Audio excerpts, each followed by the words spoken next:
السلام علیکم ورحمۃ اللہ وبرکاتہ۔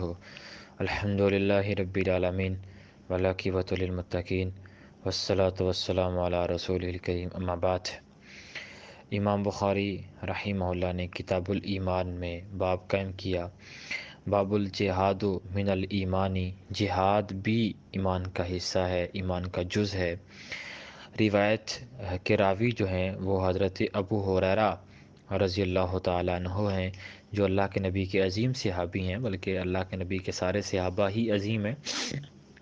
یہ مقام و مرتبہ اللہ نے ان کو دیا ہے، کوئی مقام و مرتبہ ان سے کوئی چھین نہیں سکتا، اور ان کے اوپر ایمان لانا ہمارے ایمان کا حصہ ہے۔ ان کی عزت کرنا ہمارے ایمان کا حصہ ہے، ان کی تکریم کرنا ہمارے ایمان کا حصہ ہے، ان کی زندگیوں کے مطابق اپنی زندگی کو بنانا یہ ہمارے ایمان کا حصہ ہے۔ ان جیسا ایمان نہیں ہوگا تو اللہ کے ہاں وہ قابل قبول نہیں ہے۔ تو یہ ایک صحابی ہیں حضرت ابو ہریرہ، وہ اللہ کے نبی کا فرمان نقل کرتے ہیں، فرمان آپ کے سامنے ہے۔ اس سے قبل امام بخاری رحمہ اللہ نے جو باب قائم کیا تھا، باب قیام لیلۃ القدر من الایمان، کہ رات کو قیام کرنا جو ہے یہ لیلۃ القدر میں یہ بھی ایک ایمان کا حصہ ہے، اس کے اوپر ہم نے بات کی۔ اس کے بعد امام بخاری نے باب الجہاد من الایمان قائم کر دیا کہ جہاد کرنا بھی ایمان کا حصہ ہے، کیونکہ کتاب الایمان چل رہا ہے۔ تو جب امام بخاری نے پہلے یہ باب قائم کیا تو ہم نے کہا تھا کہ اس سے قبل امام بخاری نے ان امور کا ذکر کیا تھا جن سے ایمان کم ہوتا ہے۔ اس کے بعد امام بخاری تسلسل سے ان ابواب کا ذکر کر رہے ہیں، ان امور کا ذکر کر رہے ہیں جن سے ایمان زیادہ ہوتا ہے۔ رات کو قیام کرنا یہ ایمان کے اندر اضافے کا باعث ہے، جہاد کرنا یہ ایمان کے اندر اضافے کا سبب ہے۔ آگے اس سے بعد جو امام بخاری باب قائم کریں گے وہ بھی اس بات پہ دلالت کر رہا ہے۔ تو یہ ایک امام بخاری کی ترتیب ہے۔ تو اب جہاد کی فضیلت، اب ہر بندہ تو جہاد نہیں کر سکتا نا، یہ ممکن ہے کیونکہ ایک وقت میں ہر بندہ جہاد کے لیے نہیں نکل سکتا۔ کچھ لوگوں کو اللہ کے قرآن نے ایک گروہ ہے جو جہاد سے پیچھے رہتا ہے، یعنی کہ وہ بھی لوگوں کو امر بالمعروف اور نہی عن المنکر کا فریضہ ادا کرتا ہے، لوگوں کو تعلیمات قرآن دیتا ہے، لوگوں کو تعلیمات حدیث دیتا ہے۔ وہ گروہ یہ فریضہ سے انجام کرتا ہے، کیونکہ اگر سارے بندے آگے جہاد پہ چلے جائیں گے تو جو پیچھے لوگ ہوتے ہیں ان کے لیے تعلیم کا مسئلہ ہے، ان کے لیے ان کی رہنمائی، ان کے تزکیے کا مسئلہ ہے، تو ان کو تزکیۃ النفوس کا جو ایک فریضہ ہے وہ گروہ دیتا ہے۔ تو یہ ہر بندہ جہاد پہ نہیں جا سکتا۔ اب اگر جہاد پہ جانے والا بندہ تو وہ تو فضیلت کو پا لے گا، جو ایک شہید کا یا ایک غازی کا ایک مرتبہ اور مقام ہے، اور جو پیچھے رہ جائیں گے وہ تو یہ مرتبہ نہیں پا سکتے۔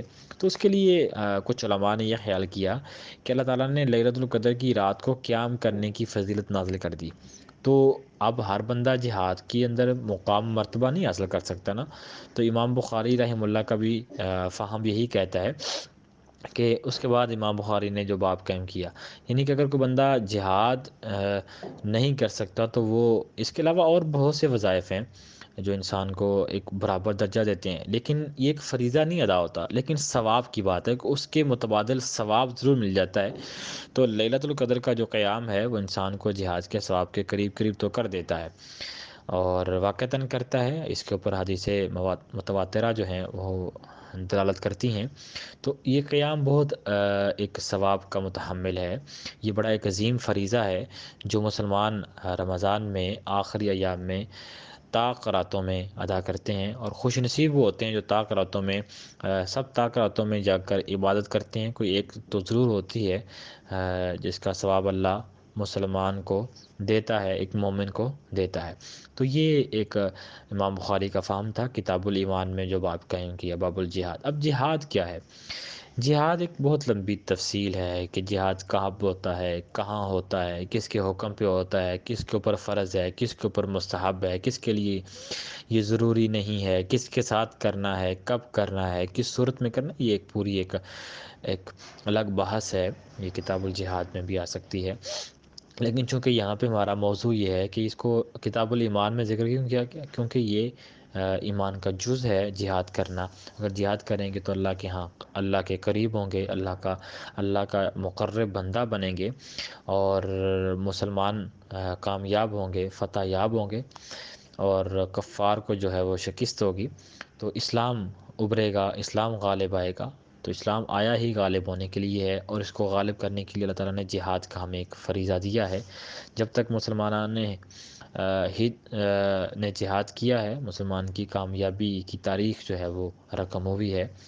تو آج بھی ہمیں ضرورت ہے، لیکن یہ جہاد کب اور کیسے ہوتا ہے یہ ایک الگ بحث ہے۔ خیر، جہاد کرنے والا جو اس کا ایک بہت مقام اور مرتبہ ہے، تو ہمیں اس کی مختلف صورتیں بھی ہو سکتی ہیں۔ جہاد بالقلم بھی ہے، آپ قلم کے زور پہ ایک اسلام کا پیغام جو ہے وہ کفار کے ایوانوں تک پہنچا سکتے ہیں، اپنی زبان سے پہنچا سکتے ہیں، اپنی تحریروں سے پہنچا سکتے ہیں، اپنے بیانات سے پہنچا سکتے ہیں۔ تو یہ تمام ایک ذیلی اقسام ہے جو جہاد کی ہیں۔ اصل جہاد تو میدان مقتل میں ہی ہوتا ہے، اس کے اندر کوئی شک نہیں ہے، لیکن اس کی ذیلی اقسام ہیں جن کو ہمیں اصل میدان مقتل والے جہاد تک نہ پہنچنے سے پہلے جو صورتیں ہیں ان کے اوپر تو ہمیں کم از کم عمل کرنا چاہیے۔ ہر مسلمان کو، ہر اللہ کے نبی کے محب کو، ہر اسلام کے ماننے والے کو، تو اللہ ہمیں صحیح معنوں میں اسلام کی تعلیمات سنا کر اس کے اوپر عمل کرنے کی اللہ تعالیٰ توفیق عطا فرمائے۔